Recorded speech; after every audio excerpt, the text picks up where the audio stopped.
Taste the Daily.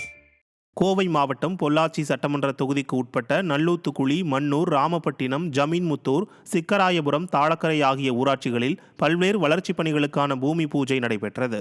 சட்டமன்ற உறுப்பினர் தொகுதி மேம்பாட்டு நிதியிலிருந்து 37 லட்சம் ரூபாய் மதிப்பீட்டிலும், மாவட்ட ஊராட்சி உறுப்பினர் நிதியிலிருந்து 14 லட்சம் ரூபாய் மதிப்பீட்டிலும், ஒன்றிய குழு உறுப்பினர்கள் நிதியிலிருந்து 16 லட்சம் ரூபாய் மதிப்பீட்டிலும் நடைபெற்ற இந்த நிகழ்ச்சியில் அதிமுக சட்டமன்ற உறுப்பினர் பொள்ளாச்சி ஜெயராமன் கலந்து கொண்டு பணிகளை துவக்கி வைத்தார்.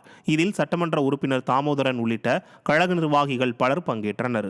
இதைத் தொடர்ந்து செய்தியாளர்களை சந்தித்த அவர், அண்ணா பல்கலைக்கழக பாலியல் பிரச்சனையில் குற்றவாளி திமுகவின் முக்கிய பொறுப்பில் இருப்பதால் தான் சிபிஐ விசாரணைக்கு உத்தரவிடாமல் ஸ்டாலின் காலம் தாழ்த்துகிறார் என குற்றம் சாட்டினார்.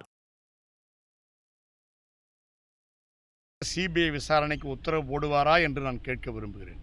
எடுத்துடனே சிபிஐ விசாரணை போட்டால்தான் தமிழக மக்களுடைய முழு சந்தேகம், யார் அந்த சார், திமுகவிலே அவர் எந்த பொறுப்பிலே இருக்கிறார், மிகப்பெரிய பொறுப்பில் இருப்பதனால்தான் அந்த குற்றவாளி சார் என்று சொல்லுகிறான். எனவே அதுக்கு முழுக்க உண்மைகள் வெளிவர வேண்டும் என்றால் சிபிஐ விசாரணை போடப்பட வேண்டும்.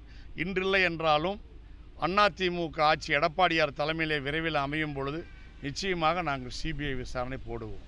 சென்னையில் 14 வயது சிறுமியிடம் ஆசை வார்த்தை கூறி வீட்டிற்கு அழைத்து சென்று பாலியல் அத்துமீறலில் ஈடுபட்ட நபர் மீது நடவடிக்கை எடுக்க சிறுமியின் பெற்றோர் வலியுறுத்தியுள்ளனர். புதுப்பேட்டையை சேர்ந்த 14 வயது சிறுமியை கடந்த 2ஆம் தேதி இரவு 8 மணி முதல் காணவில்லை என காவல் நிலையத்தில் புகார் அளிக்கப்பட்டது.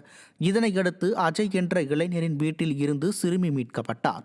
இதையறிந்த பெற்றோர் தனது 14 வயது சிறுமியை ஆசை வார்த்தைகள் கூறியும் போதை மாத்திரைகளை கொடுத்தும் அஜய் பாலியல் துன்புறுத்தல் செய்ததாக குற்றம் சாட்டினார். மேலும் அஜய் மீது போக்சோ சட்டத்தின் கீழ் நடவடிக்கை எடுக்க வலியுறுத்தினர்.